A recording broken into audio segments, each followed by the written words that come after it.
एक सेक्टर की बात करते हैं सुनील जी। इस हफ्ते उसमें काफ़ी दो तरफा चाल देखी गई अलग अलग शेयर्स में। एविएशन, स्पाइस जेट और इंडिगो एक तरफ ऊपर गए और जेट एयरवेज में आज तो थोड़ी बहुत शॉर्ट कवरिंग दिख रही है, लेकिन इसका हाल बुरा है। आपके इन पे कोई व्यूज़? या क्लियरली अब जो न्यूज़ आ रहा है कि जेट एयरवेज के ऑलमोस्ट बड़े अमाउंट ऑफ पायलट जो है वो अब स्पाइस जेट की और इंटरव्यूज़ के लिए जा रहे हैं। सो क्लियरली एक शिफ्ट हो रहा है और जेट एयरवेज में सस्टेनेबिलिटी क्वेश्चन मार्क है। जिस तरीके से उनकी पूरी बुक जो है, बैलेंस शीट जो डिज़ाइन हुई है, उसमें आगे जाके इश्यूज होने ही वाले हैं। तो मार्केट शेयर जो है वो शिफ्ट होगा जेट से स्पाइस जेट और इंडिगो की और यही एक हम मार्केट अपने स्टॉक मार्केट में भी ये देख रहे हैं, क्योंकि मार्केट शेयर शिफ्ट होने वाला है। बट ये एक टेम्पररी फिनोमिना रहेगा। हमारे हिसाब से अगर हम लॉन्ग टर्म की अगर बात करें तो एविएशन अनफॉर्चुनेटली एक ऐसा सेक्टर है जहाँ पे मार्केट शेयर शिफ्ट होता है, बट एक्चुअली शेयर होल्डर्स के लिए रिटर्न जनरेशन जो है वो इतना सक्सेसफुल नहीं होता है। ग्लोबली भी एविएशन सेक्टर ने किसी भी कंपनी ने वर्ल्ड वाइड पैसा नहीं बनाया है। तो ये एक सेक्टर शायद फ्रॉम माई पोर्टफोलियो एंगल एक नो गो एरिया है, बट जिसे ट्रेडर्स को या शॉर्ट टर्म इन्वेस्टमेंट बेट लेने वाले के लिए ये एक अपॉर्चुनिटी हो सकती है, क्योंकि जेट से बिजनेस डेफिनेटली इंडिगो और स्पाइस जेट की ओर शिफ्ट होगा। जी, हमारे साथ मुदित गोयल साहब भी जुड़ चुके हैं, जो कि एक टेक्निकल एनालिस्ट हैं एसएमसी ब्रोकर्स के साथ। गोयल साहब, आपका स्वागत है। माफ़ कीजिए, मुदित जी जुड़े हुए हैं ना हमारे साथ? जी जी। मुदित जी, कैसा लग रहा है आपको बाजार आज? थोड़ी बहुत प्रॉफिट बुकिंग बैंक निफ्टी और निफ्टी दोनों में। देखिए, मेरा व्यू अभी मार्केट को लेके काफ़ी पॉजिटिव है। जो आज हमने करेक्शन देखा शायद ये एक एक्सपेक्टेड था, क्योंकि जिस तरह का माहौल हमने मार्केट्स में देखा 10,600 के लो के बाद मार्केट में एक सिंगल रैली देखने को मिली और ऑलमोस्ट 11,600 तक के अपसाइड मूव तक नजर आए। तो टाइम बेस्ड करेक्शन मार्केट में ड्यू था। हो सकता है यहाँ से 1-2 दिन मार्केट में और करेक्शन देखने को मिले और लोअर साइड में 11,400 11,370 तक की डाउन साइड देखने को मिले। तो मैं यही कहूँगा, डिप में निफ्टी को बाय करने की सलाह होगी। 11,400 के आसपास निफ्टी आता है, एक बार फिर लॉन्ग पोजीशन बनानी चाहिए। फिर मुझे लगता है एक बार फिर अपसाइड मूव देखने को मिलेगा और अपर साइड में करीब 11,600 तक के अपसाइड मूव देखने को मिलेंगे। सेम अगर बैंक निफ्टी की बात करें तो 30,200 का हमारा टारगेट है। वो टारगेट जल्द बैंक निफ्टी में भी देखने को मिल सकता है। और स्टॉक्स जहां पर आप ट्रेड करने की राय देंगे इस समय मुदित?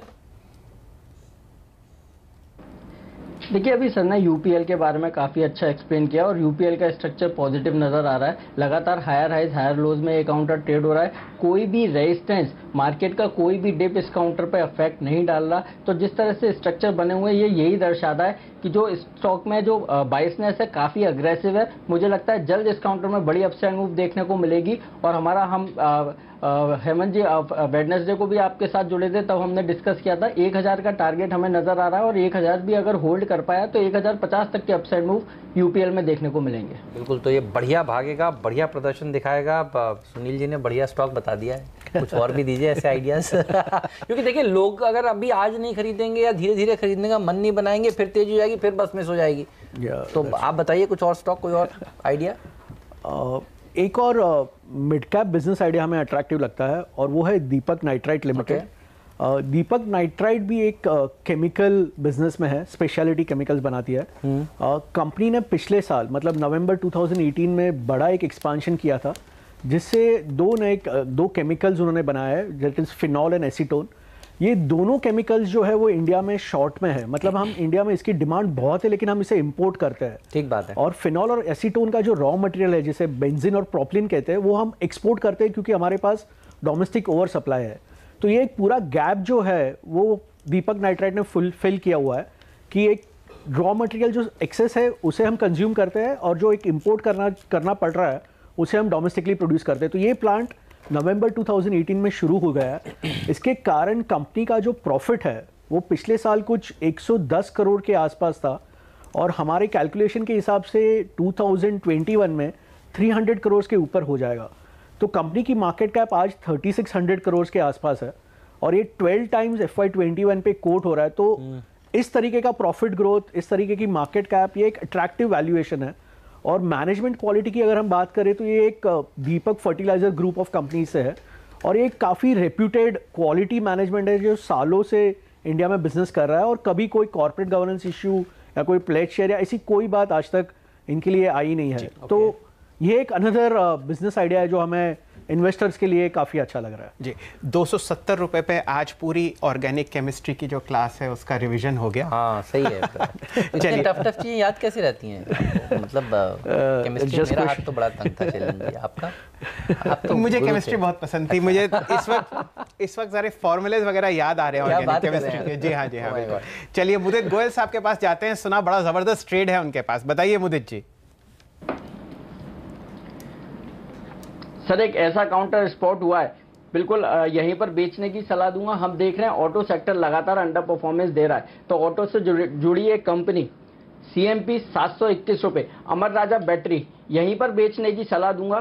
चार्ट्स पर एक हेड एंड शोल्डर पैटर्न इस काउंटर ने बनाया है, पैटर्न का ब्रेकडाउन आ चुका है। साथ के साथ OI एडिशन देखेंगे तो 8% का ओपन इंटरेस्ट में सेल साइड एडिशन देखने को मिला है। इंट्राडे में 710 के टारगेट के लिए यहीं पर शॉर्ट करने की सलाह दूंगा अमर राजा बैटरी। स्टॉप लॉस होगा 728 का। एक हेड एंड शोल्डर पैटर्न बना था, उसका ब्रेकडाउन हुआ है। 100-200 डेमा के नीचे ये काउंटर ट्रेड हो रहा है, वॉल्यूम के साथ ब्रेकडाउन हुआ है। जो सब कुछ चार्ट पे चाहिए होता है एक स्टॉक को सेल करने के लिए, वो सब नजर आ रहा है। 710 के टारगेट के लिए यहीं पर शॉर्ट पोजीशन बनाइए। स्टॉप लॉस होगा 728 का।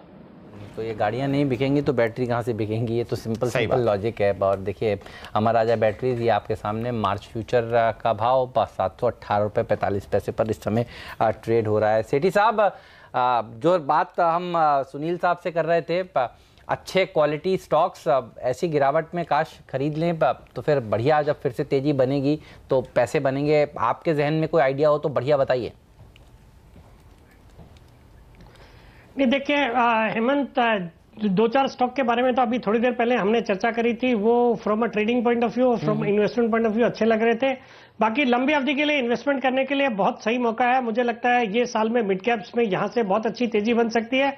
मैं पर्टिकुलरली बुलिश हूँ, जो रियल एस्टेट का एक सपोर्टिंग सेक्टर है बिल्डिंग मटेरियल्स का, उस पर काफी बुलिश हूँ। मुझे लगता है वहां से जो फंडामेंटली अच्छी कंपनियां उनको चूज करना चाहिए। जैसे मुझे कजारिया सेरामिक्स बहुत पसंद है करंट लेवल्स पे। मुझे लगता है ये स्टॉक पूरे साल में बहुत अच्छे रिटर्न्स दे सकता है, जिस तरह से सरकार का फोकस है अफोर्डेबल हाउसिंग के ऊपर, रियल एस्टेट के ऊपर। और इस कंपनी की बैलेंस शीट देखेंगे, बहुत ही शानदार बैलेंस शीट है, बहुत ही अच्छे रिटर्न रेशियोज है, डेट है नहीं बैलेंस शीट पे।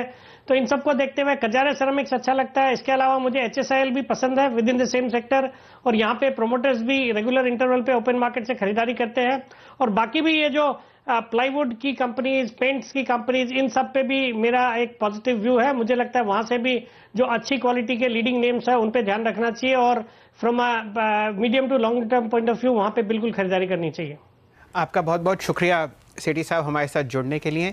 ये प्रश्न आपके लिए राजेश जी, जस्ट डायल करीब 18 महीने के हाई पे और काफ़ी अच्छी परफॉर्मेंस इस एक्सपायरी में, ये शेयर अगले 7-8 दिन के लिए आपको कैसा लगता है? देखिए जिस तरीके का मूव हमने जस्ट डायल में देखा, अभी स्टॉक में पिछले 5-6 दिन से हम देखें तो कंसोलिडेशन हो रहा है। स्टॉक का ओवरऑल स्ट्रक्चर पॉजिटिव है। जब तक ये 610 के ऊपर बना रहता है, बाय की रिकमेंडेशन ही रहेगी इसमें। मुझे लगता है कि ये वापस से स्टॉक में यहाँ से एक अप मूव एक्सपेक्टेड है। जिस तरीके का राउंडिंग बॉटम फॉर्मेशन हुआ और उसका ब्रेकआउट के ऊपर ये ट्रेड कर रहा है, तो मुझे लगता है यहाँ से आगे आने वाले दिनों में मुझे लगता है स्टॉक में 655 से 665 तक के टारगेट देखने को मिलेंगे। तो 610 का स्टॉप लॉस रख के 665 मुझे लगता है कि जस्ट डायल में हमें टारगेट देखने को मिलेंगे। जी सुनील जी, ये प्रश्न आपके लिए। ऑटो एक सेक्युलर स्टोरी मानी जा रही थी एटलीस्ट 1 महीने पहले तक। काफ़ी इन्वेंट्री बिल्डअप की बातें हो रही थी जनवरी में, जो कि बाज़ार शायद नज़रअंदाज कर गया। इस वक्त हर तरफ मारामारी है। कोई ऐसा शेयर, कोई ऐसा स्टॉक, कोई ऐसी कंपनी जो आपको इस लेवल पे पसंद आ रही हो? ऑटो में हमें एक आइडिया अच्छा लग रहा है, वो है मिंडा इंडस्ट्रीज़ जी। वो एक ऑटो एंसिलरी कंपनी है। ऑटो एंसिलरी में वो बहुत सारे प्रोडक्ट्स बनाती है। मिंडा इंडस्ट्रीज़ पिछले कुछ सालों में उन्होंने बहुत सारे एक्विजिशंस किए हैं, और मिंडा इंडस्ट्रीज़ में उनकी जो 3 प्रोडक्ट लाइन्स थी, जो एक थी हॉर्न्स बनाती है कार्स के लिए, एक है जो लाइट्स बनाती है, और एक है जो स्विच जिससे हम 2 व्हीलर स्टार्ट करते हैं। वो तीनों में उनका बहुत बड़ा मार्केट शेयर है। तो ये एक हिस्टोरिकली उनके 3 प्रोडक्ट्स में बहुत ह्यूज चीज़ थी। बट उन्होंने पिछले 1-2 साल में जो एक्सपांशंस किए और जो नए नए प्रोडक्ट्स लाए हैं, स्पेसिफिकली उन्होंने जो अलॉय व्हील्स है वो एक बहुत वैल्यू एडेड प्रोडक्ट है जिसमें उन्होंने बहुत बड़ा एक्सपांशन किया है और उनके पूरे जो व्हील्स है वो मारुति के साथ टाई अप है, मतलब मारुति को फर्स्ट राइट ऑफ रिफ्यूजल नहीं रहेगा, मिंडा को फर्स्ट राइट ऑफ रिफ्यूजल है। सो एक ये वो हो गया अलॉय व्हील्स, दूसरा हो गया एयरबैग्स। एयरबैग्स जो है वो अभी मैंडेटरी होने वाला है from September onwards, her car में एयरबैग्स लगना कंपलसरी हो जाएगा, तो इससे मिंडा इंडस्ट्रीज को एक बहुत बड़ा वैल्यू मिलने वाला है। और तीसरी चीज़ जो हुई है, उन्होंने एक हरिता सिटिंग्स नाम की एक टीवीएस ग्रुप कंपनी को कुछ दिनों पहले ही एक्वायर किया। इससे जो कार की सीट्स है उसमें भी वो एक एंट्री ला सकेगी, तो एक बहुत बड़ी क्रॉस सेलिंग करेगी। यानी मिंडा इंडस्ट्रीज 3 साल पहले पर व्हीकल केवल 3000 रुपीज़ की वैल्यू के प्रोडक्ट्स बेचते थे, अब ये सब करने के बाद उनकी जो कंटेंट पर व्हीकल है वो 12 से 13 हज़ार रुपये पर व्हीकल हो जाएगी जी। तो ये एक जिन्होंने हिस्टोरिकली मदरसन स्यूमी जैसी अपॉर्चुनिटी को मिस किया हो, उनके लिए मिंडा इंडस्ट्रीज एक बहुत बड़ी अपॉर्चुनिटी हो सकती है। आज भी मेरे ख्याल से अराउंड 6,500-7 हज़ार करोड़ के आसपास का करीब मार्केट कैप होगा। बट ये करेक्शन में हमें ऐसे स्टॉक्स में ध्यान रखना है, हमें ऐसी मार्केट जो अपॉर्चुनिटीज़ देती है जब ये डिक्लाइंस होते हैं और साइक्लिकल ये ड्रॉडाउन होता है, तब मिंडा इंडस्ट्री जैसी कंपनीज में इन्वेस्ट करके आप लॉन्ग टर्म में बहुत बड़े पैसे बना सकते हो। वैसे तो हेमंत जी, हिंदुस्तान में एक बाजार जो है वो हमेशा बना रहेगा, वो है हॉर्न्स का। सही है ना? भारत में तो बिल्कुल। मैं आपको कमाल की बात बताऊं, होंडा ने अपना स्कूटर लॉन्च किया इंडिया में, और उससे पहले करीब 15-20 महीने उन्होंने रिसर्च करी और सिर्फ एक ही बात, उनको 2 बातें समझ में आई कि एक तो हॉर्न बड़ा ज़बरदस्त होना चाहिए और जो स्कूटर का आगे का फेंडर है वो बहुत मजबूत होना चाहिए। हाँ, क्योंकि आगे लगता भी है और हॉर्न भी बजाना यहाँ पर ज़रूरी है। हालांकि इस आदत को हमें जल्द से जल्द बदल लेना चाहिए पर सबके लिए, लेकिन क्या है, आदत है, धीरे धीरे मिंडा की भी सोचिए कुछ। मिंडा के बारे में भी सोचना बिल्कुल सही है, लेकिन कंपनी बढ़िया है और इस पर भी हमारी नज़र रहेगी। तो आज देखिए, जब सुस्ती भरा दिन हो तो आपको इस तरह के आइडियाज़ नोट करके रखने चाहिए, एक डायरी बना कर रखिए आप सब लोग और लिख लीजिए इन सारे शेयरों को और धीरे धीरे करके इनमें खरीदारी करना शुरू करें, ताकि जब बाजार में तेज़ी हो तो फिर आपको लाभ हो सके। लेकिन अगला हफ्ता इंपॉर्टेंट है, इस सीरीज़ की एक्सपायरी है और कौन से इवेंट्स हैं जिस पर आपकी नज़र होनी चाहिए, ये बताने के लिए हमारे सहयोगी वरुण हमारे साथ जुड़ चुके हैं। वरुण, बताइए क्या क्या एक्शन देखने को मिलेगा अगले हफ्ते?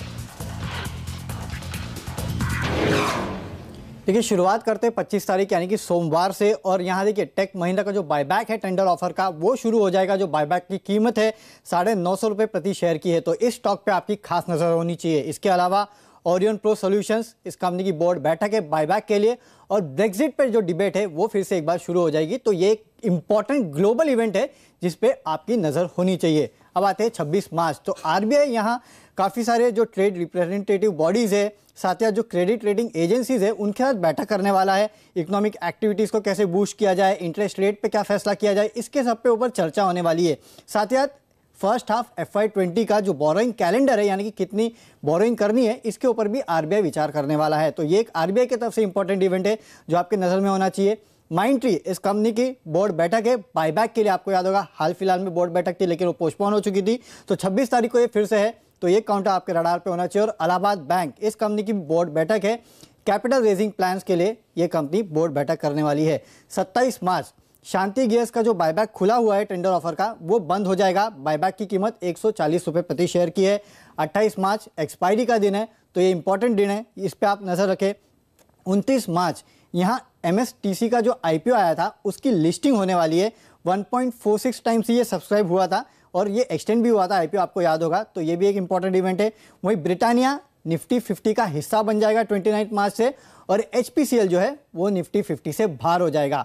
इसके अलावा आर सिस्टम्स, इस कंपनी का भी बायबैक खुला था, टेंडर ऑफर का था, वो भी बंद हो जाएगा। बायबैक की जो कीमत थी वो 65 रुपीज़ प्रति शेयर की थी। तो स्टॉक्स और इंपॉर्टेंट इवेंट्स के लिहाज से ये सब इवेंट्स है जिस पे आपको नजर रखनी है। इसके अलावा और एक इंटरेस्टिंग इवेंट है, एंटरटेनमेंट का बूस्टर IPL कल से शुरू होने वाला है, तो यहाँ भी नजर रखें।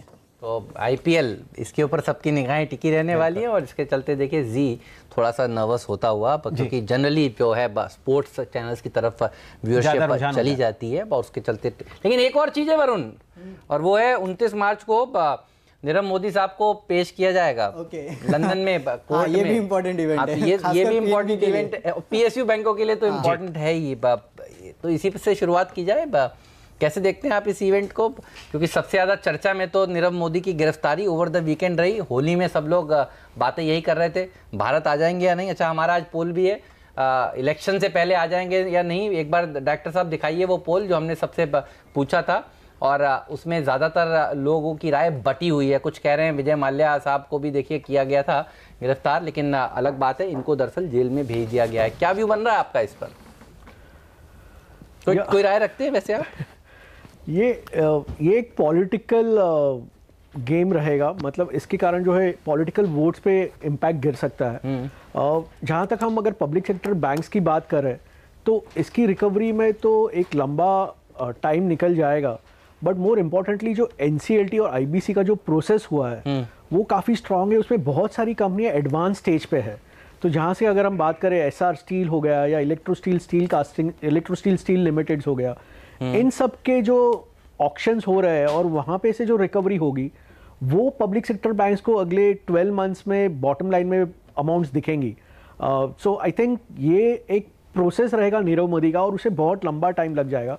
वहाँ से रिकवरी भी शायद कितनी हो पता नहीं है, बट ये जो कोर बिजनेसेस बिके जा रहे हैं वो सब प्रॉफिटेबिलिटी आएगी। तो हमारे हिसाब से जो स्टेट बैंक है या PNB है या बैंक ऑफ बड़ौदा है, ये तीन को सबसे ज़्यादा फायदा रहने वाला है पब्लिक सेक्टर बैंक्स में। और इसको हम पॉलिटिकली एंगल से ना देखें, बट मोर ऑफ जो 122 अकाउंट्स NCLT में आ गए हैं और जिसमें 7.5 लाख करोड़ रुपए की NPAs का सेटलमेंट होने वाला है, वो एक बड़ा बॉटम लाइन पे आएगा। That is my view on the public sector banks. तो इस पर रहेगी नजर। आप क्या व्यू बन रहा है आपका? हेमंत जी, मेरे तो ना इसमें दो राय हैं। एक कि हिंदुस्तान एक बहुत ही पेशेंट मुल्क है और नीरव मोदी साहब जो कि बाहर बैठे हुए हैं इस वक्त, मेरे हिसाब से वापस तो आएंगे ही। और एक तो उनका सेंटिमेंटल इम्पैक्ट हमने PNB में कल देखा ही, माफ़ कीजिए वेडनेसडे को देखा ही, बुधवार को। और जैसा कि सुनील जी बता रहे थे कि काफ़ी सारे जो और कॉर्पोरेट बैंक्स हैं, SBI, BOB, Oriental Bank of Commerce, इन सब में भी आपको NCLT की वजह से, NCLAT की वजह से काफ़ी जो उनके NPAs हैं उसमें कमी होती हुई दिखेगी अगले 3, 4, 5 क्वार्टर्स में। ओवरऑल ये पॉजिटिव है। और अगर मोदी साहब, माफ़ कीजिए नीरव जी, अगर वापस जल्दी आ जाएं तो जो हमारे मोदी साहब हैं वो और अच्छे मार्जिन से पार्लियामेंट में वापस पहुंचेंगे। तो इस पर नजर रहेगी। और ये इवेंट भी देखिए अगले हफ्ते है, तो PSU बैंक्स भी साफ तौर पर फोकस में रहेंगे। IPL की बात भी वरुण कर रहे थे जी, किस टीम को बैक कर रहे हैं? भाई मुंबई में रहते हैं। सही है, तो मुंबई को ही करेंगे आप जी। मुंबई इंडियंस ना? कोई सर्वेंद्र जी? बिल्कुल, मुंबई इंडियंस। आप तो थाने में रहते हैं। थाने भी सर ग्रेटर मुंबई है। तो इस पर भी तो उसके बाद फिर CSK। उदित जी, आप किसको देखते हैं ना क्रिकेट वगैरह? अरे सर, बहुत ज्यादा क्रिकेट देखता हूँ। और अब जब कल से IPL पहले ही बता दीजिए। कल से IPL शुरू सर, डे 1 से जब से IPL शुरू हुआ है मैं KKR का बहुत बड़ा फैन हूँ। अच्छा। और अब कल से ना घर में थोड़ा सा रिमोट को लेके खींचातानी होना शुरू हो जाएगा, क्योंकि मैं मैच की तरफ जाऊंगा और वाइफ बाकी सीरियल्स की तरफ। तो कल से हमारे लिए तो त्योहार की शुरुआत हुई है। पालविया साहब, आप किसको बैक कर रहे हैं? जी बिल्कुल, मुंबई इंडियन को सपोर्ट करेंगे और मुंबई इंडियन ही मुझे लगता है कि इस बार IPL के विनर होना चाहिए। जी मुदित जी, वैसे मैं आपको एक राय देता हूँ, इस रिमोट की लड़ाई में अगर आप अपनी हार मान लें सही है, तो आपकी जिंदगी बहुत बेहतर रहेगी। जीत होगी। सब इस पल से गुजरे हैं। सही बात है, कुछ सब समझ ही रहे हैं वैसे। बिल्कुल सही बात। चलिए, लेकिन 200 पॉइंट नीचे बैंक निफ्टी और दिन के निचले स्तर पर सेंसेक्स पहुंचता हुआ बड़े दिनों बाद लाल निशान जो है छाया हुआ है, आज सुबह से छाया हुआ है। तो आज बुल्स अभी तक एक्सटेंडेड होली मना रहे हैं, यही हम कहेंगे। और देखिए, दबाव साफ तौर पर देखने को मिल रहा है। लेकिन